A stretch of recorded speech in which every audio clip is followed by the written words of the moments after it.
Hello, Gene Schwimmer here. Welcome to today's vlog, which is coming at you on the day after the 4th of July. So I start off by saying I hope I don't hope, I know, I'm sure, I am absolutely certain that everybody, all of you had a terrific 4th of July. So on to today's subject.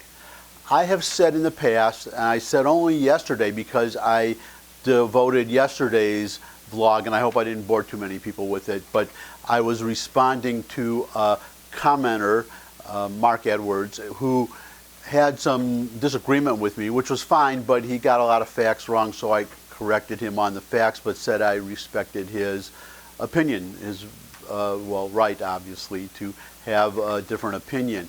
But I wanted to mention today that I really do mean it when I say that I welcome in the comments section criticism, negative comments, not just, I prefer that they be respectful, obviously, and I prefer that they have a point and they be well reasoned. But I want to emphasize one particular reason why I invite negative comments and criticism, argument with my own opinions. One is obviously just the right to free speech, and everybody should have their say. I strongly believe in that.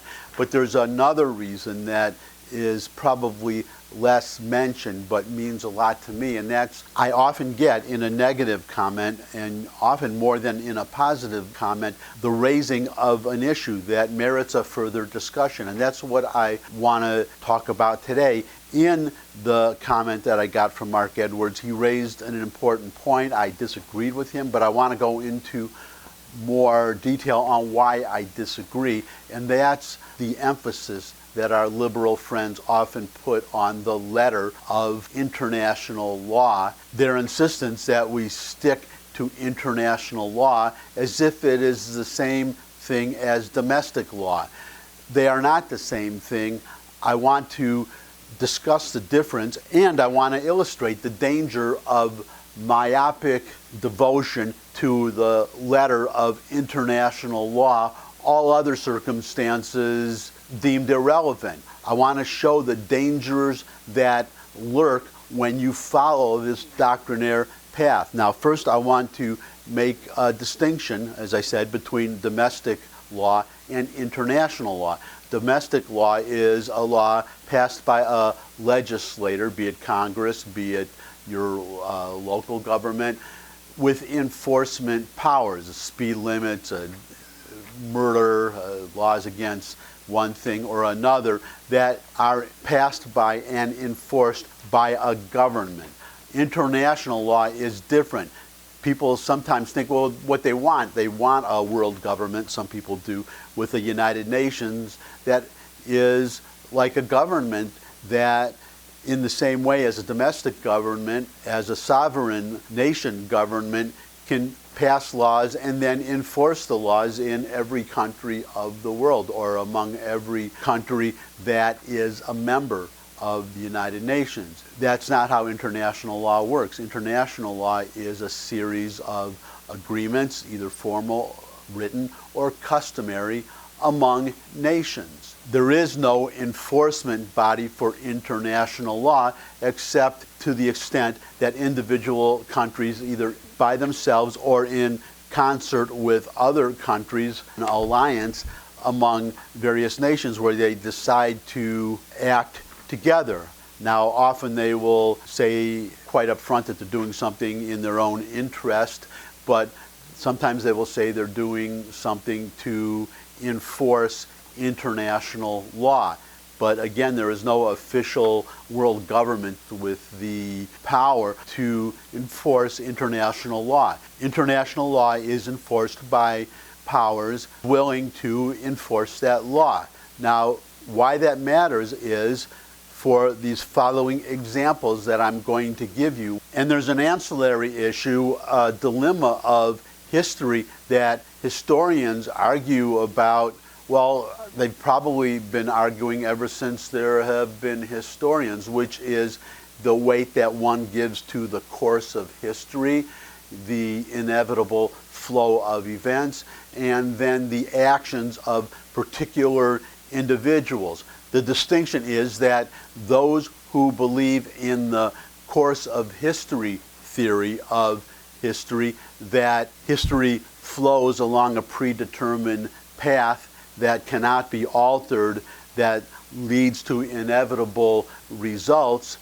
If you believe that, then you have to believe that it doesn't matter who is the leader of particular countries. It doesn't matter. For instance, if George Washington had never been born, then we would have achieved our independence anyhow, either through war or through peace, and if through war, then just a different general. That the course of events determined that there would be a democratic representative republic on the American continent. Now, the alternate belief is that sometimes, and you really can combine the two theories, because you can have a natural course of events, and then you can have a unique, charismatic, strong, or just being in the right place individual who will either reinforce that course that's already determined or change the course completely. You cannot, in my view, totally ignore the actions or the influence or the participation of particular people coming at the right time. Or, for one example I'm about to give, for the wrong person to come at the wrong time. Now, the three examples I'm going to give you, two of them involve two of the greatest men in history, certainly two of the greatest presidents, one of them the greatest president, according to most historians, and most Americans too, I think, in our history, and one of the greatest monsters in history, one of the most despicable individuals to have ever ruled a country. Who am I? Well, it should be obvious by now. The monster is Adolf Hitler. The great men are Abraham Lincoln and Franklin Roosevelt. So let's start with Abraham Lincoln and the Civil War, or the run-up to the Civil War. As Lincoln made clear in his presidential campaign, he was not looking for war. He did not run on a platform of going to war against the South. What happened was that the southern states seceded upon his election because they just could not bear the thought of Abraham Lincoln being the president of the United States. And it was at that point when Lincoln realized, when the southern states seceded, that war was inevitable, that he was going to have to go to war. But Lincoln had an eye to history. So he had to wage this war, but he did not want to just out and out declare war on the South. It was important to Lincoln that the Union be seen as the morally right party in the war, and to do that, he needed the South to start the war. Now, the South had seceded, but they had not started a war. They had not attacked the United States. They had just left the Union. Lincoln did not want to declare war on the Confederacy just to bring them back into the Union. He wanted a stronger argument in his favor, not only for the people of his time, but also for history. So what did he do? Now, we all know the war started officially when the South fired on a federal fort, Fort Sumter. But there was a run-up to that attack on Fort Sumter, which was that the South told Lincoln, we have seceded from the Union. We want nothing to do with the Union. You have this fort, Fort Sumter. If you supply that fort, if you send troops to that fort to supply that fort, it will mean war. And that was Lincoln's opportunity. He sent supplies to Fort Sumter, and then the South fired on Fort Sumter, conquered Fort Sumter, and as we read in our history books today, the South started the war. Now, people argue even today whether it was constitutional or unconstitutional for the South to secede, whether it was constitutional or unconstitutional for the Union to go to war to keep these states in the Union. I'm on the side of the Union. That's a separate argument for another video. Maybe if somebody wants to put in the comments a request that they would like me to discuss that particular subject, I'd be happy to do it. If not, it'll have to be when I remember it, if I remember it, my aging brain, if it remembers, because I forget things as I get older. What can I do? That's your fate too, you young people, if you're watching this. So get in the habit now of writing things down. Trust me, it will serve you in later life. So one could make a very good argument if one is drinking brandy and smoking a cigar in some parlor room and just arguing points, that Lincoln was wrong to wage the Civil War. Now, the other question, though, is in the greater scheme of things, in the matter, well, if for nothing else, ending slavery, was Lincoln right? And I think we have to all agree that Lincoln was right. Whether he violated some law or some custom or the Constitution or whatever, he did the right thing. And this is what I'm talking about when I talk about the great man theory, that it took somebody like Lincoln to do that. If Douglas had become president, I think he would have let the South go. So that's what I'm talking about for the great man theory. Now this brings us up to Franklin Roosevelt and World War II.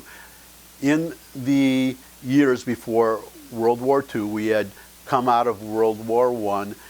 The country was in an isolationist mood. They did not want to, they could see what Hitler was doing, they could see what Japan was doing, they could see the turmoil in Asia and Europe, but they did not want to get involved in a European, what they called a so-called European war. But Roosevelt, and I'm talking again about this great man theory, he had a vision. He knew that we had to get into that war. We could not let Japan dominate Asia, and we certainly could not let Hitler realize his dreams of creating a 1,000-year Reich and conquering all of Europe, because eventually, if nothing else, Germany would get to us. So he had the same problem that Lincoln had. He did not want to start a war. He did not want to declare a war. He had to get the other countries to either declare war, which is what Germany did, or just attack the United States in a surprise attack, which is what the Japanese did at Pearl Harbor. But you have to keep in mind the run-up to that war. Now, it's kind of an interesting twist of history to be where we are today, because today the United States is once again the #1 energy producer, oil producer. We're the new Saudi Arabia. And what's interesting about that is because now I'm talking about World War II, and I just said we are once again the world energy supplier, because that's what we were in the years leading up to World War II. We were the Saudi Arabia of that era. One of those countries that depended on us for oil and for other materials too, steel, I think, and some other materials, was Japan. Now, what Roosevelt did was he cut off the oil to Japan. He stopped selling oil to Japan, and without oil, Japan could not survive as a modern country anyway, and they certainly could not realize their dreams of conquering Asia. The point being that Roosevelt goaded them into a war. He did not declare war on Japan because the country would not stand for it, so he had to do something to get Japan to attack the United States. Now, I'm not saying he predicted a Pearl Harbor or even a surprise attack at all. If I were Roosevelt, I would have expected a formal declaration of war. But the point is that Roosevelt cut off these supplies to Asia to precipitate a war that Japan started. But if you really want to get technical about it, we started the war. And I'm going to get into more detail on this in a second when I talk about Adolf Hitler, because it gets to a very important principle of international law, the neutrality principle. But just to talk about it briefly right now, Roosevelt, he violated that principle because you had Japan at war with these other countries, Our obligation was to remain neutral. It had nothing to do with us. Japan had not attacked us until Roosevelt goaded them and forced them into attacking us.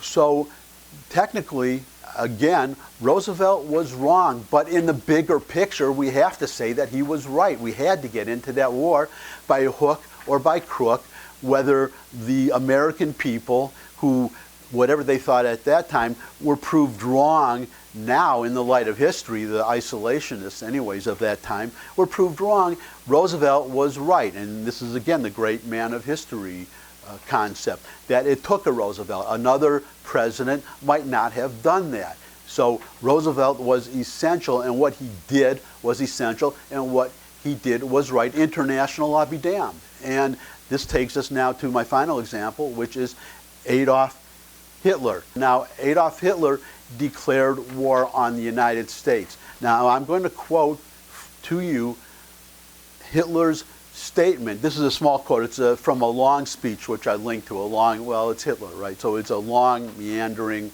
ridiculous speech. But he has this one paragraph where he provides a number of justifications, the reasons that he felt justified in declaring war on the United States. But this is the one that is most important.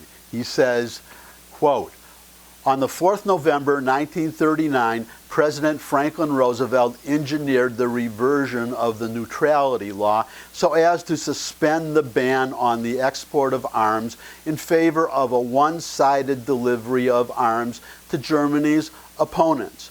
So what is Hitler talking about here?